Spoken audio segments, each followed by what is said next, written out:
আসসালামু আলাইকুম সুপ্রিয় দর্শক, আশা করছি এই মুহূর্তে অনেক অনেক ভালো আছেন, অনেক অনেক সুস্থ আছেন। Alamgir motor blogs Tangail Facebook পেজের পক্ষ থেকে আমি আলমগীর আপনাদেরকে জানাই আন্তরিক শুভেচ্ছা ও অভিনন্দন।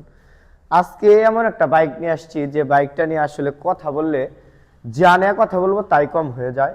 দুইটা চাকা একবারে গাড়ির সাথেকার চাকা অরিজিনাল অথেন্টিক অবস্থায় আছে, একেবারে সুপার কন্ডিশন, ইঞ্জিন 100% আনটাচ, টাঙ্গাইলের নাম্বার করা, 10 বছরের নাম্বার করা। মানে গাড়ি নেবেন, তেল ভরবেন, মোবিল ভরবেন, চালাবেন, আর কোনো গাড়িতে কোনো কাজ নাই। সুপার কন্ডিশন অবস্থায় আছে।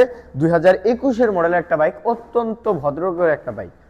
তো পালসার বাইক নেবেন, ট্যাঙ্কি দেখবেন না তা তো হয় না। আমাদের কাছ থেকে গাড়ি নেবেন অবশ্যই ট্যাঙ্কি আমরা দেখাই দেবো, আর বাংলাদেশের যে প্রান্ত থেকে নেন ট্যাঙ্কি দেখে নেবেন। আয়না ভিতরে আমার মনে হয় ভাত খাওয়ার অবস্থায় আছে, আসলে চাই বলি কম হয়ে যায়। তো এই বাইকটার প্রাইস আমাদের উপরে স্ক্রিনে নাম্বার দেওয়া আছে, সেই নাম্বারে আলোচনা সাপেক্ষে করা যাবে। আর যদি ভিডিওটি ভালো লেগে থাকে অবশ্যই বেশি বেশি করে শেয়ার করবেন। আর আমাদের ফেসবুক পেজে নতুন হয়ে থাকলে আমাদের ফেসবুক পেজটি ফলো দিয়ে আমাদের সাথেই থাকবেন। আমাদের যোগাযোগের ঠিকানা টাঙ্গাইল ডিস্ট্রিক্ট কালিয়াতি থানা, এলেঙ্গা সামনগেট বটতলা, সুন্দরবন কোরিয়ান সার্ভিস সংলগ্ন আমাদের শোরুম, অথবা স্ক্রিনের উপর নাম্বার দেওয়া আছে, অবশ্যই সেই নাম্বারে যোগাযোগ করে আসবেন। সবাই ভালো থাকবেন, সুস্থ থাকবেন। আসসালামু আলাইকুম।